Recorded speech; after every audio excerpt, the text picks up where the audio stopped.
Bonsoir tout le monde, très heureux de vous retrouver dans Eleven Corner. La trêve internationale s'achève, la Pro League va reprendre ce week-end. On va préfacer tout ça dans quelques instants et puis ce sera le début des playoffs. Et oui, déjà, mais en football féminin, on parle de tout ça avec nos invités. Alex Teclac est là et le gardien du Sporting de Charleroi aussi, Rémi Descamps. Bienvenue dans Eleven Corner.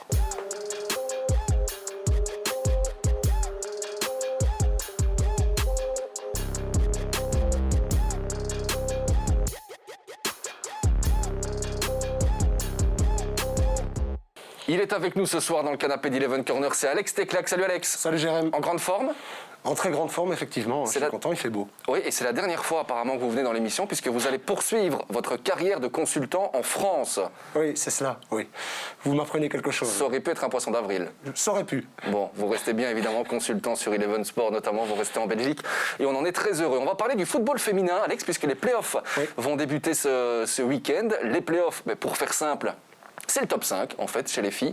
Les 5 premières équipes vont disputer le titre. On divise également les points par deux. Anderlecht va-t-il aller chercher le titre? Ils sont en tout cas bien partis. Mais quand on divise les points par deux, eh bien, les Mauves n'ont que 5 petits points d'avance sur le Standard. Regardez la première journée de play-off. Il y aura la Gantoise au Standard de Liège et le Club de Bruges contre Louvain. Le Sporting d'Anderlecht et Baye pour cette première journée de play-off. Il y aura également des rencontres internationales. Tiens, avec les Red Flames. Eh bien, on sait qu'il y a beaucoup d'international. Il y en a 6 sur les 11 qui évoluent du côté du Sporting d'Anderlecht. C'est peut-être aussi pour cela que le calendrier a mis le Sporting Baye pour cette première journée. Un petit mot sur le football féminin. Alex, est-ce que le Sporting d'Anderlecht peut louper ce titre?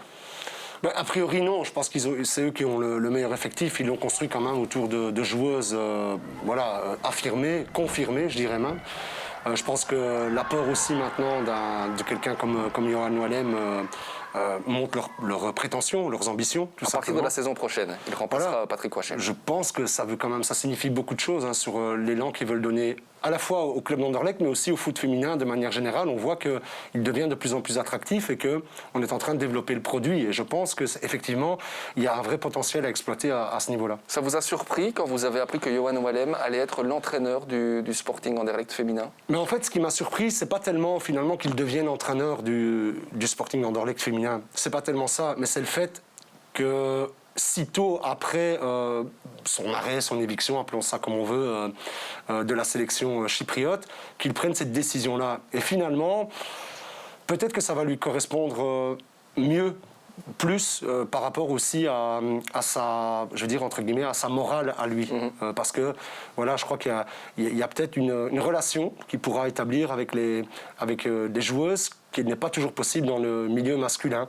Et donc, je pense que, voilà, en termes de confiance, aussi, de moments à partager, etc., je pense que ce sera différent dans son approche à lui aussi et que ça va peut-être mieux lui correspondre, en effet. Petit électrochoc, puisque la même semaine, quand on a appris que Johan Wallem allait devenir l'entraîneur la saison prochaine, Anderlecht a été battu contre Woluwe.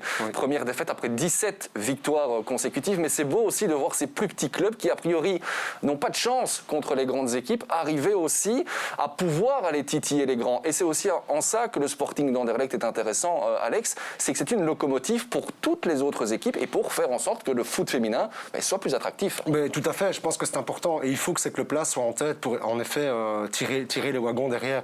Mais je crois quand même qu'on voit que ça s'est étendu à pas mal de clubs, pas mal de top clubs en Belgique qui maintenant ont vraiment leur section féminine et la développent aussi des plus petits. Oui. On sait qu'il y a vraiment des clubs dans lesquels il n'y a pas que les adultes, il y a aussi les plus petites joueuses qui sont aussi présentes. On sait que la fédération y accorde beaucoup d'importance également. C'est vraiment un projet qui tient à cœur, je veux dire, aux responsables de la fédération pour le développer. Donc, il y a vraiment un engouement autour de cela, un engouement qui a été lancé il y a quelques années avec le premier mondial aussi qui a été créé, etc.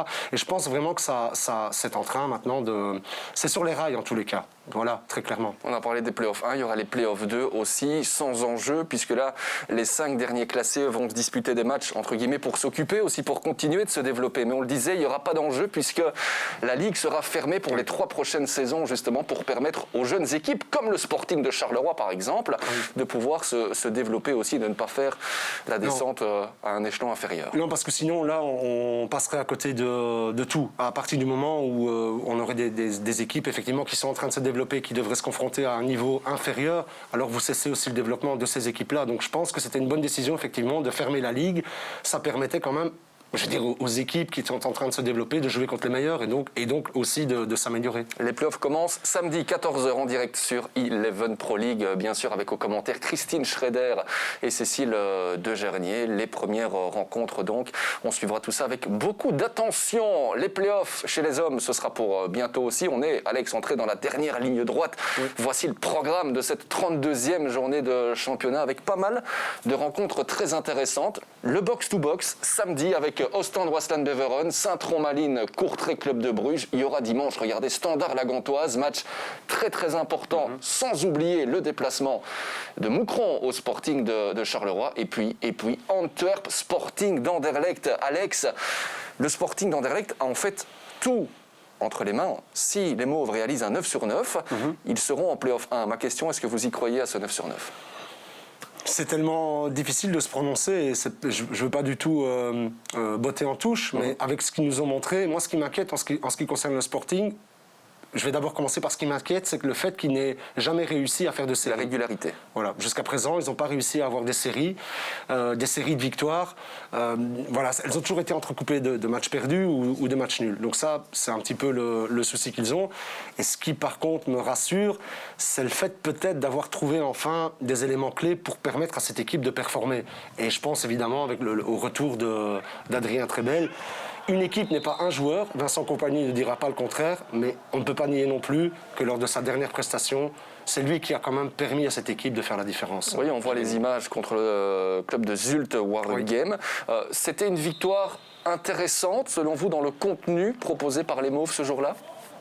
Oui, en tous les cas, l'impulsion qu'a donné le nouvel effectif qui était aligné était super intéressante. C'est vrai qu'il y a 3 coups de patte quand même de Trebel qui permettent de faire la différence, c'est indéniable.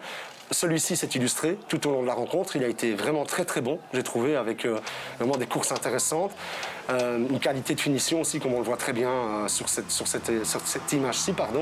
Donc de manière générale, le seul peut-être point décevant sur cette rencontre, c'est peut-être la prestation peut-être un peu moindre d'Enmecha.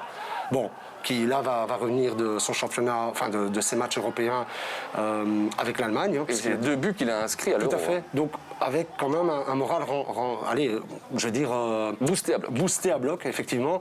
Mais on voit par exemple ce type de ballon, je ne pense pas qu'il y ait beaucoup de joueurs en Anderlecht qui soient capables de le donner. Il faut être honnête aussi. Alors ça ne veut pas dire que Trebel est un numéro 10, c'est pas ça que je suis en train de dire.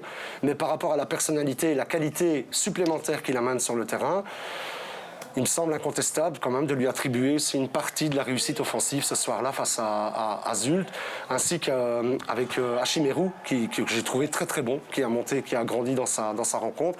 Et en plus, un Diaby qui était un peu en panne de but.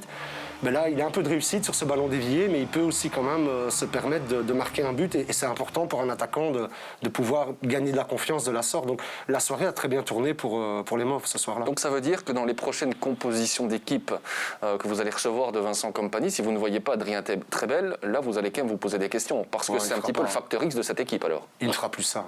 Là, il ne peut pas, en tout cas dans l'immédiat ici, à part blessure, maladie, ce que je ne lui souhaite pas évidemment, je ne vois pas comment il pourrait l'enlever de l'équipe. Ce serait incroyable qu'il fasse ça. Non, il ne le fera pas, il jouera. Il jouera en tout cas le prochain match, ça c'est certain. On verra ça. Ce sera donc contre l'Antwerp. L'Antwerp, on y vient, mais d'abord cette petite info aussi concernant Hendrik van Krombrugge, qui termine, ou en tout cas peaufine sa préparation, surtout pour être fit la saison prochaine. On se rappelle qu'il a été opéré suite à une blessure au dos. Il n'a plus joué depuis le mois de novembre. C'était face à la Gantoise.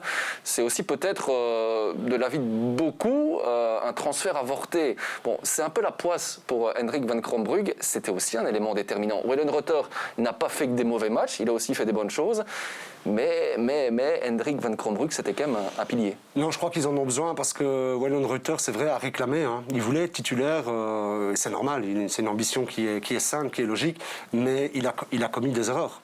Il a commis des erreurs que Van Krombrugge n'avait pas l'habitude de commettre. Certes, il en a commis aussi, mais pas autant. Et quand on réclame qu'on est numéro 2 et qu'on veut être numéro 1, il ne faut pas commettre autant d'erreurs, parce que sinon, vous avez un problème. Alors, je pense qu'ils attendaient avec impatience le retour de Van Krombrugge. Ce ne sera pas comme ça, en tout cas pas dans l'immédiat. Et voilà, ils vont devoir compter sur leur gardien, qui, je trouve, en fait, manque d'assurance, il manque d'engagement, il manque de détermination.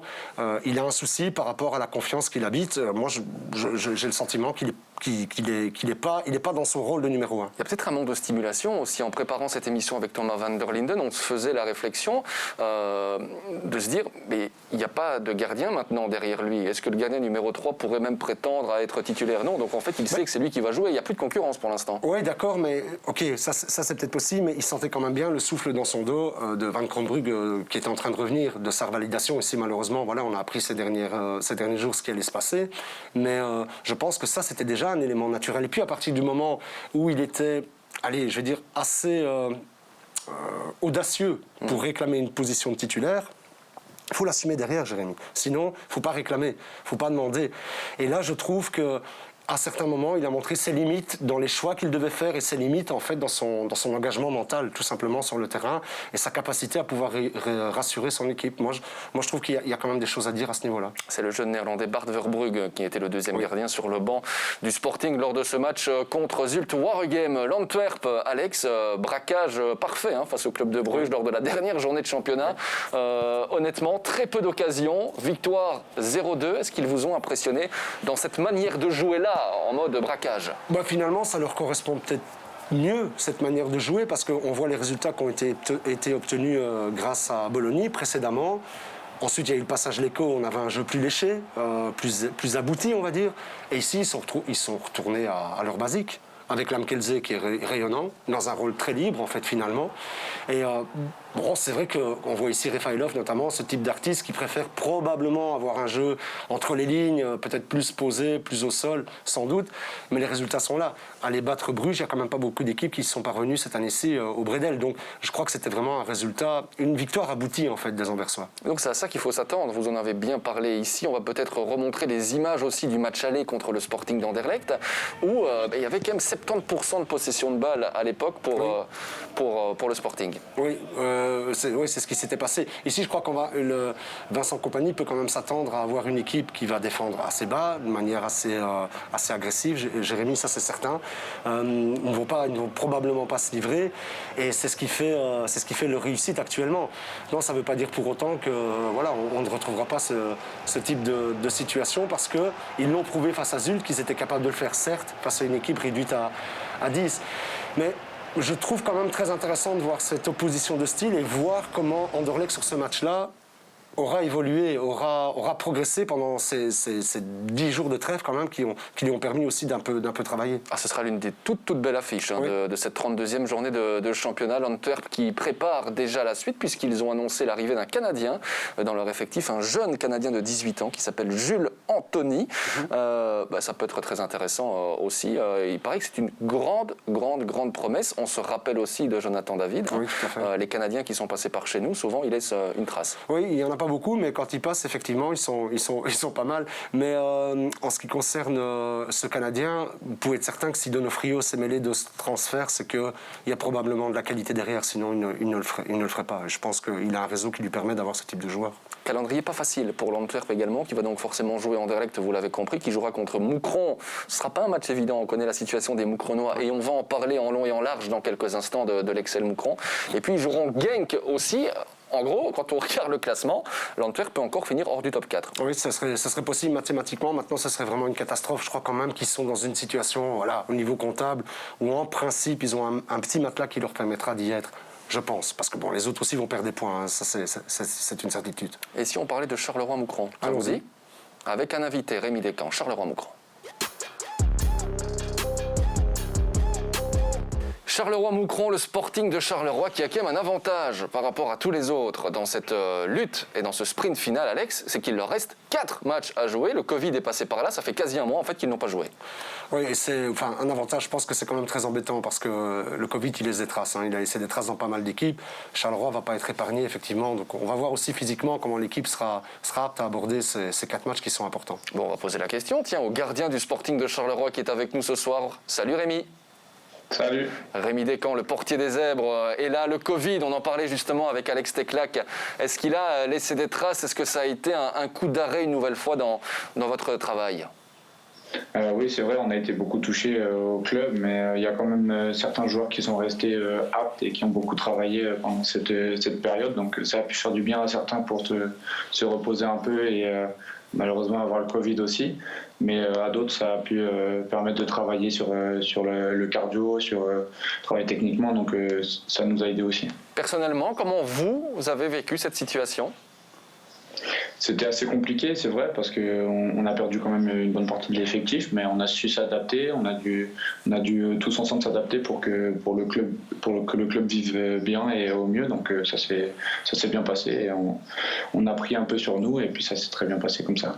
Rémi, vous êtes conscient que vous avez en fait tout en main pour aller chercher la qualification pour les Playoffs 2. Ça, c'est quand même un ingrédient qui est non négligeable. Oui, bien sûr. C'est vrai qu'on est maître de notre destin. On a tout de notre côté. On est conscient aussi de la chose. On sait ce qu'on veut aller chercher. Alex, le Sporting de Charleroi en Play-off 2, puisque c'est l'objectif réaliste de cette fin de saison, vous y croyez ? Quelles sont en fait les raisons d'y croire, tout simplement ? On rappelle qu'il reste les Zèbres sur un partage, un but partout, acquis dans les arrêts de jeu contre le club de Bruges, dans les dernières minutes. Mais je pense que c'est un signe parce que allez, ce match, quand on voit le nombre d'occasions aussi qu'a eu Bruges en première mi-temps, ce match, il peut normalement être plié à la mi-temps, soyons honnêtes. C'est pas le cas, ça leur permet de revenir, ça leur permet en plus de revenir via l'entremise de joueurs qui habituellement sont vraiment des joueurs cadres et des fers de lance de l'équipe, parce qu'on voit que le corner frappé par Ida Amaritra et la tête de Nicholson est juste parfaite. Et je pense qu'il faut, les entraîneurs, les équipes, les joueurs de manière plus générale, on est souvent attentifs à ce genre de choses. Où à un moment donné, on reprend de l'espoir parce que justement, on a l'impression que la dynamique peut s'inverser. Et là, je pense que ce soir-là, elle s'est inversée. Rémi, la semaine sera très importante pour le Sporting de Charleroi. On le disait, il y a un match en retard aussi à jouer. Donc il y a ce match contre Moucron, ce sera ce week-end, ce sera dimanche. Et puis il y aura la rencontre contre le Berscott. Voilà, encore une fois, là, les matchs vont s'enchaîner. Oui, c'est vrai, ça va être une semaine très importante pour notre avenir. C'est vraiment le money time. On est conscient de la chose, on se prépare au mieux et on est prêt à rentrer dedans pour aller chercher des victoires. On va revenir aussi un petit peu sur cette saison du Sporting de Charleroi pour peut-être mieux comprendre la situation dans laquelle vous vous trouvez aujourd'hui. De l'extérieur, on a quand même l'impression, Rémi, que l'élimination en Coupe d'Europe, vous êtes sorti avec les honneurs, c'est vrai, mais qu'elle a laissé énormément de traces dans la suite de la saison. Est-ce que c'est aussi votre avis ? C'est vrai que ça nous a fait du mal parce qu'on était vraiment, on va dire, préparé à jouer cette compétition, à tout donner. Et malheureusement, on a eu beaucoup d'occasions sur ce match-là et ça n'a pas tourné en notre faveur. On a eu beaucoup de regrets, on a eu du mal à se remettre dedans. On a eu des contre-temps aussi. Donc c'est vrai que ça nous a fait mal et je pense qu'aujourd'hui, on est passé à autre chose et on sait ce qu'on veut pour l'année prochaine. Alors je lance un débat, on entendra l'avis de Rémi Descamps dans un instant, celui d'Alex Teclac. Est-ce que cette compétition, le Sporting de Charleroi en est sorti ? Ça veut dire moins de temps de jeu aussi, moins de matchs à disputer. On sait que Karim Belhosseine aujourd'hui n'est pas quelqu'un qui fait souvent tourner son effectif. Rémi, est-ce que ça aussi on en parle dans le vestiaire ? Voilà, des choix de Karim Belhosseine, on sait qu'il a souvent les mêmes joueurs qui jouent et les autres ont un petit peu moins de temps de jeu. Est-ce que ça on en parle ? Non, c'est pas quelque chose qui se fait ressentir dans le vestiaire. Ça a peut-être été plus le cas avant quand il y avait 3 changements. Maintenant qu'il y a 5 changements, on se pose plus trop les questions parce qu'on sait que vraiment tout le banc peut être utilisé et on peut vraiment tout donner sur le terrain pour ensuite avoir une nouvelle équipe avec beaucoup plus de fraîcheur offensive par exemple. Alex, on sait que ça a souvent aussi fait débat dans la presse après les rencontres, les choix de Karim Belhosseine qui, même quand les matchs s'enchaînaient, ne changeait pratiquement pas ses pions. Mais d'abord, je vais vous répondre ceci, c'est qu'il y a des effectifs pléthoriques. Il y a une étude qui a été faite par nos confrères de l'équipe dans les plus grands championnats, le G5, le Big Five, les plus grands championnats européens. Ils ont des noyaux pléthoriques et ils ont 90% du temps de jeu qui est réparti en 16 joueurs. Vous imaginez un peu ce que ça veut dire. Et je trouve que ça, on ne le dit pas assez souvent. C'est un article que j'ai retenu et je vous le partagerai d'ailleurs. Je vous remercie. 90% du temps de jeu qui est réparti dans 16 joueurs. Donc ça veut dire quoi ? Ça veut dire que les entraîneurs, leurs joueurs aguerris, leurs meilleurs joueurs, ils tentent de les faire jouer le plus possible de matchs, et certainement le plus possible de matchs importants. C'est ça que ça signifie. Parce que quand ça se pratique comme ça en Angleterre, en Italie, en France, en Espagne, c'est qu'à un moment donné, en Allemagne, Je pense que c'est une tendance que beaucoup d'autres entraîneurs suivent. Maintenant, vous n'avez pas le choix. Quand il y a trop de compétition, à ce moment-là, vous êtes obligé de le faire.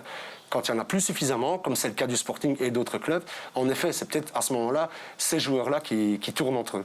Rémi, vous en avez fait partie de cette tournante du côté du Sporting de Charleroi. C'est Nico Pento qui était dans les cages en début de saison. Puis vous avez eu votre chance, vous avez su la saisir.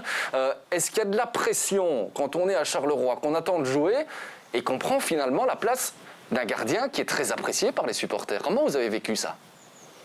Bien sûr, c'est quelque chose de difficile à gérer au début parce qu'on arrive et on espère jouer un peu, toucher un peu du temps de jeu, mais on apprend aussi que voilà, c'est par ces moments-là qu'on doit passer. Et au final, on travaille et on avance et au final, on arrive à gagner une place qui fait du bien et qui nous fait grandir. Est-ce que le fait que les matchs aient eu lieu à huis clos, ça vous a aidé ou pas? Je pense pas. Après, j'ai pas une énorme expérience comme Nico a. C'est vrai que c'est compliqué à dire. Je pense que ça nous a un peu pas porté vers le haut parce qu'on joue aussi beaucoup avec nos supporters, on adore jouer à domicile, donc c'est vrai que d'un point de vue collectif ça aurait pu nous tirer plus vers le haut dans les situations compliquées pardon.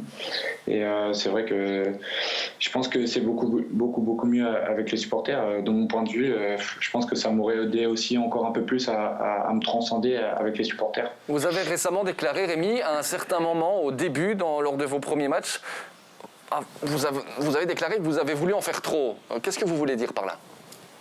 Ouais, c'est vrai qu'au début, quand j'ai eu mes premières minutes au Sporting, je pense que j'ai voulu trop en montrer trop de qualité pour vraiment maintenir ma place.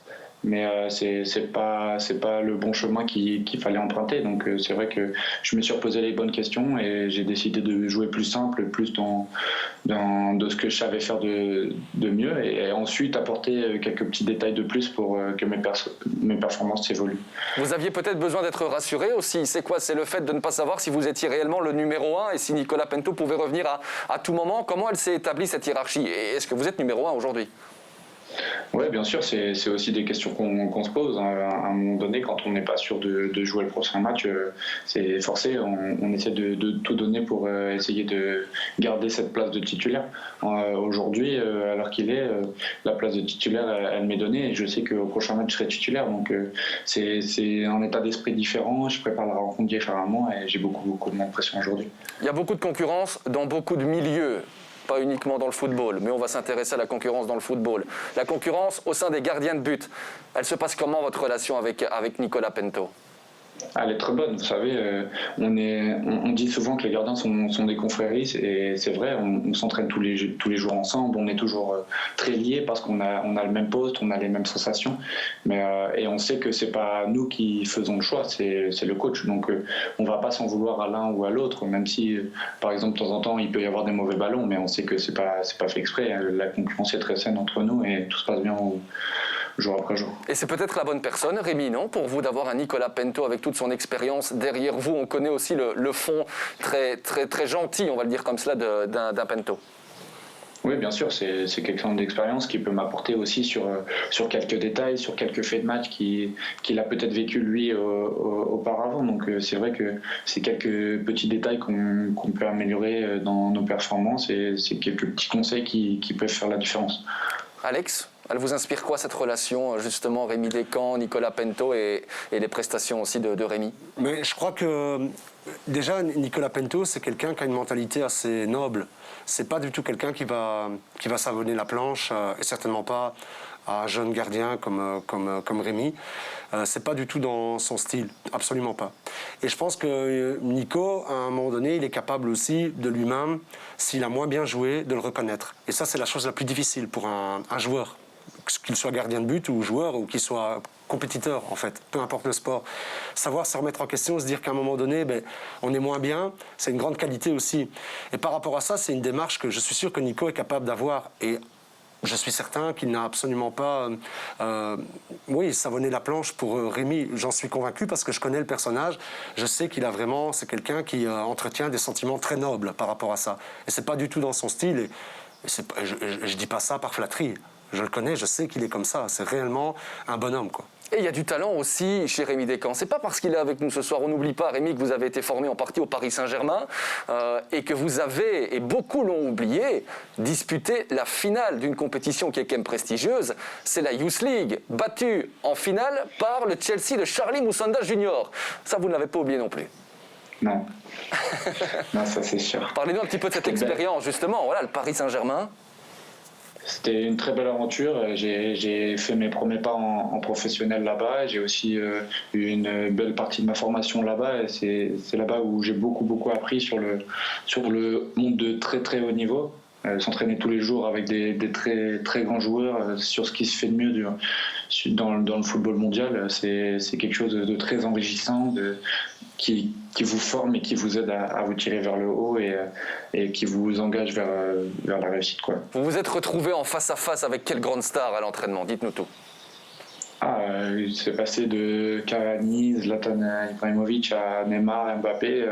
C'est des grands noms, mais quand on se retrouve tous les jours à l'entraînement avec eux, on essaie de faire au mieux et d'arrêter toutes les frappes qu'ils peuvent mettre, quoi. Et Rémi, quand on est jeune, quand on est au Paris Saint-Germain, qu'on côtoie toutes ces stars, on imagine être dans l'équipe première. Et puis il y a finalement la réalité qui vous tombe dessus. Comment vous avez pu gérer ça? Oui, bien sûr. Après, quand on est jeune gardien, on sait aussi qu'il y a beaucoup d'étapes à franchir avant d'arriver chez les A, quoi. C'est comme une sélection, entre guillemets. Donc, on sait qu'on va devoir faire notre travail ailleurs, par des prêts, par exemple, que j'ai pu faire en Ligue 2 ou par exemple en venant à Charleroi qui m'a ouvert ses bras et qui me permet aujourd'hui de m'agrandir et de m'extérioriser sur mon jeu. Il vous reste 1 an de contrat au Sporting de Charleroi. Une année, ce serait quoi votre objectif pour la suite? On imagine bien performer pour la suite de votre contrat avec les Zèbres, mais après, vous rêvez, bien évidemment. Et vous rêvez de quoi? Pour l'instant, vous savez, je ne me suis pas trop posé la question parce que c'est des situations dans lesquelles on n'est pas forcément préparé. Vous savez, il y a 1 an de ça, je ne jouais pas du tout. J'ai peut-être fait 500 jours sans jouer et aujourd'hui, je suis titulaire. Donc, mon objectif numéro 1, c'est de jouer toute la saison prochaine, avoir une saison régulière et de très haut niveau. Ensuite, je me pose des questions sur mon futur, mais pour l'instant, je ne suis pas encore. On vous souhaite en tout cas le meilleur et on va terminer par une petite anecdote. Il paraît que, c'était peut-être l'époque où vous jouiez un petit peu moins, vous avez pris le temps, avec des potes, de lancer une marque de vêtements. C'est vrai ça? Ouais, c'est vrai. J'avais fait ça déjà à Clermont-Ferrand, donc avec des amis que j'avais joué, et on pensait à certains projets. Et avec le confinement, on a su lancer ça, on a su trouver les bonnes entreprises qui pouvaient nous porter. Et aujourd'hui, je suis content de pouvoir la lancer. Mais ils ont quoi de si particulier ces vêtements? J'ai lu qu'il y avait du végétal là-dedans. Oui, bien sûr, c'est nos teintures qui sont végétales. Ensuite, on n'a pas que ça. On essaie de tout fabriquer en France pour avoir un transport très réduit sur le produit. On essaie d'avoir un textile qui est très écolo, avec du recyclé, du coton bio et 100% recyclable. Donc, on essaie de faire tout au mieux pour porter un produit propre et engage de bonnes poursuites, quoi. Bon, vous avez parlé de votre projet à l'équipementier du Sporting de Charleroi. Ça pourrait être peut-être pas mal de faire le design et tout du Sporting de Charleroi la saison prochaine. Ça pourrait être sympa, mais ils sont déjà signés avec Kappa, on ne peut pas tout faire. Merci beaucoup. Merci beaucoup Rémi d'avoir été avec nous ce soir et bonne continuation en tout cas. Merci beaucoup à vous pour l'invitation. À bientôt. Avec grand plaisir. À très bientôt, Rémi Descamps, le portier du Sporting de Charleroi. Ça fait du bien aussi cette fraîcheur de l'avoir eu avec nous. Ce soir, Alex, vous me faites des grands yeux. Vous me voyez venir. Je ne savais pas qu'il était comme ça, à ce point porté sur l'écologie. C'est bien. Mais c'est aussi à ça que servent les canapés d'Eleven Corner pour pouvoir aller voir l'envers un petit peu de ces joueurs de football. Moucron, Alex, on y vient. Oui. L'adversaire du Sporting de Charleroi ce week-end. Les Moucronois qui ont quand même des petits tracas à se faire, c'est 8 points perdus dans les fins de rencontre. À partir de la 83e minute, c'est quand même assez intéressant et inquiétant. C'est 7 points perdus, Alex, en 2021. Il y a eu Waasland, il y a eu Ostende, il y a eu Anderlecht. Moucron avait tout en main pour gagner. Oui.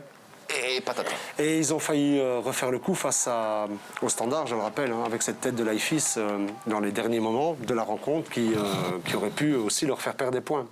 Donc, je crois que... Comment on peut expliquer ça?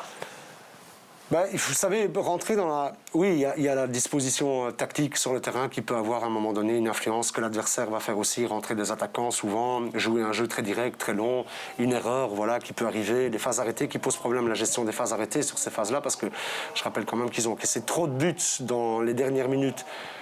C'est certain, mais trop de buts en plus sur phase arrêtée. Là, c'en était une aussi, c'était Frey, ce jour-là. Ouais.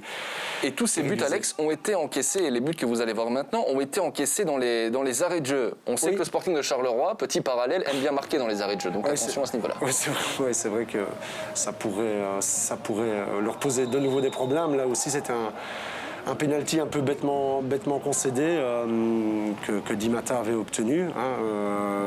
Voilà, en faisant ce qu'il fallait, même si c'était un petit peu sévère, mais il y avait un petit contact.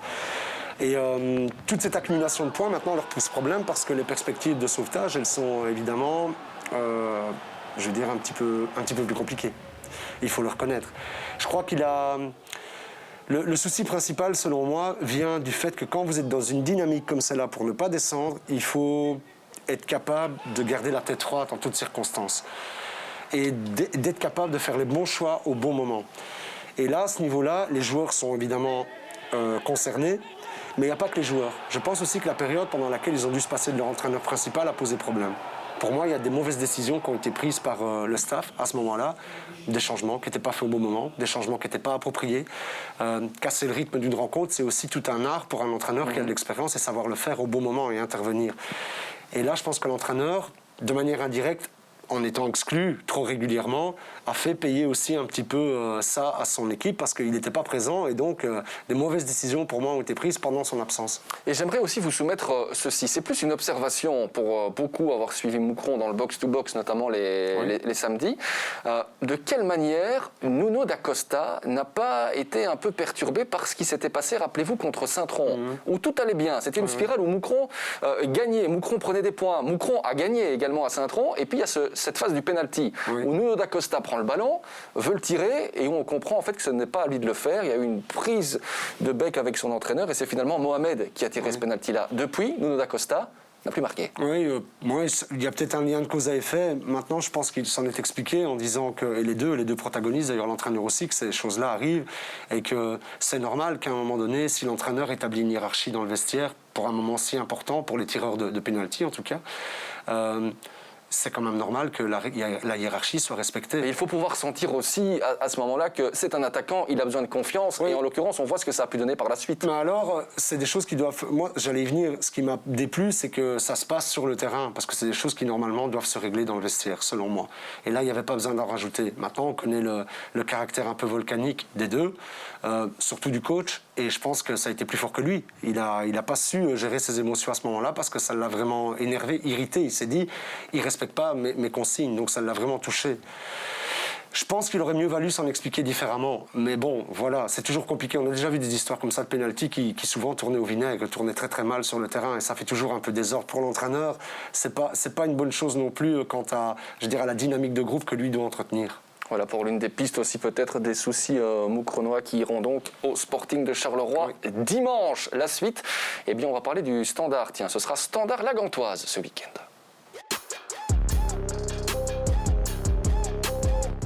Le Standard qui a encore été battu, c'était en amical contre les Espoirs, les U21, dans lesquels, et parmi lesquels on retrouvait Michel-Ange Balikwisha, Hugo Siquet, même s'il n'a pas joué puisqu'il était un petit peu blessé. Il y avait Raskin aussi, rencontre particulière et défaite pour le Standard, qui reste sur 8 matchs sans victoire aussi, Alex, en Jupiler Pro League, mais sur un bon match contre le Racing Genk. En tout cas, il y avait de l'intensité. Quel est votre regard ?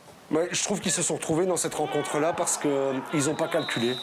C'était un match agréable. Après, il y a un point commun avec toutes les équipes qui ont joué contre Genk, c'est que souvent, en fait, il y a du jeu. Donc c'est lié aussi à l'adversaire. Je pense que c'est vraiment une équipe qui ouvre le jeu. Je crois aussi que la situation dans laquelle se retrouvaient les deux clubs, malgré tout, même pour Genk, est une situation quand même où ils ont besoin de points. Le Standard, eux, n'avaient plus le choix du tout. Ils étaient vraiment au pied du mur, ils devaient gagner cette rencontre. Et c'est aussi le scénario, enfin les conditions du match qui ont rendu ce scénario comme celui-là. Mais j'ai trouvé le Standard très intéressant et beaucoup plus audacieux, beaucoup plus entreprenant, parce que ils se sont retrouvés dans une situation finalement où le match était très ouvert. un peu trop à certains moments, avec celui-ci notamment Ito qui comme souvent a fait mal parce que c'est vraiment le joueur référence à Genk. Ouais, certaines erreurs défensives qui persistent du côté du Standard. Quelle est la direction que ce Standard-là, sous Mbaye, veut prendre? Est-ce que vous y voyez clair là-dedans, Alex? Je dois être très honnête, maintenant il y a la finale de la Coupe de Belgique qui rend une perspective heureuse, qui donne une perspective heureuse à ce Standard de cette saison en tout cas, mais je dois être très honnête, c'est vrai que les différents problèmes qui sont venus toucher le Standard en cours de saison, il y a aussi notamment le gros problème économique, ils ne savent pas non plus transférer comme ils le souhaitent, voilà, ont permis d'un côté l'émergence de jeunes joueurs, et ça c'est bien, c'est une bonne chose déjà sous Montagnier, et d'un autre côté, voilà, on sent quand même ce Standard qui parfois, je me rappelle des propos d'Mbaye qui disait arriver à inculquer la culture de la gagne dans un club, c'est ce qui est de plus compliqué, c'est ce qui est de plus difficile, donc savoir en fait faire des séries, en tout cas arriver à ne plus perdre les matchs. Et là, ils sont retombés dans leur travers. On a presque l'impression que ça fait partie intégrante du club, chose que j'ai tendance à croire depuis des années. Ils sont comme ça, c'est un peu ça. Et arriver à lutter contre ça, c'est difficile. Donc, je crois qu'à un moment donné, ils ont eu pas mal de soucis au niveau blessures, mais il y a aussi le problème vraiment, pour moi, de qualité, tout simplement, sur certaines rencontres qui a fait défaut. Voilà, simplement. Et vous parliez de culture de la gagne. Quand on parle de ça, on pense aussi à Zinho Van Heusden qui a retouché le ballon cette semaine, après quand même 3 mois depuis son opération au ligament croisé du genou. Ce sont des images qui font plaisir à voir et il reviendra peut-être un peu plus vite que prévu. Pourquoi? Parce que mentalement, il est très fort aussi et il est déterminé. Je crois qu'il en a déjà vu d'autres, malheureusement, pour lui, si jeune. Donc il a encore la chance aussi, parce que quand vous avez une blessure comme celle-là à gérer à 30 ans, c'est pas du tout la même chose. Là, il est bien entouré, bien encadré, on connaît son caractère, il a envie de revenir. C'est vrai que c'est important pour le Standard. Mais après, je crois c'est vrai qu'il est un peu en avance sur les temps de passage, mais il n'est pas non plus beaucoup en avance. Et je crois qu'il faudra quand même rester prudent. Donc c'est une lueur d'espoir, effectivement, mais voilà, ce sera pour plus tard qu'on pourra vraiment pas pour cette saison, parler. En tous les cas. Mais je voulais vraiment insister sur le côté mental. Tout à fait. Vous faire la référence avec ce qu'il manque peut-être parfois au Standard de Liège. Parfois, c'est vrai qu'on les a sentis vraiment dans certaines difficultés. Et d'un autre côté, vous voyez la prestation qu'ils font contre Genk où ils sont menés, et ils reviennent à chaque fois dans des conditions qui ne sont pas faciles. Donc c'est qu'ils sont capables de le faire. Mais ils sont capables de le faire parfois sur des bouts de match, sur un match complet, mais sur des séries de matchs, c'est beaucoup plus difficile pour eux. Sauver la saison avec la Coupe de Belgique face au Racing Genk. En attendant, ce week-end, ce ne sera pas Genk, mais Gent, la gantoise donc. Oui. C'est les montagnes russes à Gand. En 2021, au championnat, ils n'ont jamais réussi, les Gantois, à aligner 2 victoires consécutives. Oui, aussi, c'est assez incroyable. Et quand on voit... Parce que là, on ne peut absolument pas parler de problème de qualité, en tout cas pas de problème de qualité offensive. Quand vous voyez les joueurs qui sont présents et le potentiel, je crois quand même que Van Heusebroek avait dit, quand il était encore consultant, que Gand était une équipe avec des postes doublés partout et de même niveau. On voit qu'il a quand même des difficultés aussi à arriver à là aussi maintenir une dynamique positive. Et parfois, ce qui est assez ahurissant dans le chef de Gand, c'est qu'ils peuvent jouer une très bonne mi-temps, voire une très bonne heure de match. Comme contre Bruges. Par exemple, oui. Et puis complètement retomber. Et ça, c'est vrai que c'est très inquiétant de voir cela. Là où Van Heusebroek était très fort mentalement, justement, pour arriver à garder son groupe en éveil pendant toute une rencontre, ou en tout cas même tout un championnat. Ici, on voit qu'il éprouve un petit peu plus de difficultés. Moi, je crois aussi que le fait d'arriver un peu comme ça en pompier de service, d'abord, c'est pas dans ses habitudes. Il a rarement fait ça, Van Heusebroek. Souvent, il entame les saisons avec ses équipes pour bien les préparer. Et je crois que la préparation physique ne lui convient pas du tout. Je me suis laissé entendre dire que quand il est arrivé, les tests qui ont été faits ne correspondaient pas du tout aux normes dont on a besoin pour être bon, pour être compétitif en Belgique. Et je crois que ça, il n'a pas su le travailler. Donc voilà, réentamer une saison avec Gand, pour lui, rechoisir son effectif, réajuster effectivement physiquement l'équilibre de l'équipe, ce sera super important. Et à ce moment-là, on pourra peut-être le juger. Parce que des bons joueurs, il en a. Mais à mon avis, les niveaux physiques étaient vraiment trop hétérogènes dans cette équipe. Ne pas sous-estimer cette rencontre, Standard la gantoise, parce que le vainqueur pourrait faire une très très belle option pour aller chercher les playoffs 2 en cas de défaite. Ce serait peut-être terminé au soir du 18 avril, fin de la phase classique. Mais c'est peut-être beaucoup plus important, même si le Standard a la coupe pour compenser, ce serait quand même évidemment un échec de ne même pas être en play-off 2. Mais quand on voit la gantoise d'où ils viennent, je crois que Louwagie avait fait de toute façon, et le président de Witt, ils avaient fait une croix sur leur saison, en se disant, ok, la seule chose qu'on peut espérer, c'est essayer d'y être en play-off 2, sans, entre guillemets, en avoir l'obligation absolue. Même s'ils ont dépensé beaucoup d'argent au mercato, même s'ils en ont rentré aussi. je trouve qu'ils viennent de trop loin. Et la saison, pour moi, s'ils l'ont, ce sera un bonus. Voilà. On va récapituler tout ce qui vous attend ce week-end sur Eleven Pro League. Alex, vous serez où ce week-end, vous? Je serai au Standard. Ah bien voilà, justement, magnifique. Standard, la Gantoise, dimanche, 18h15, vous découvrez les autres affiches. Le box-to-box, bien sûr, avec Thomas Châtel. Samedi, dès 15h55, c'est déjà la fin d'Eleven Corner. La bonne nouvelle, eh bien, c'est qu'on revient la semaine prochaine. Merci Alex d'avoir été là. Merci à vous. Merci pour votre bonne humeur aussi. Je vous en prie. C'est toujours un plaisir. Portez-vous bien à la maison et le football belge est là. C'est la dernière ligne droite du championnat et tout ça, c'est sur Eleven Pro League. Très belle soirée.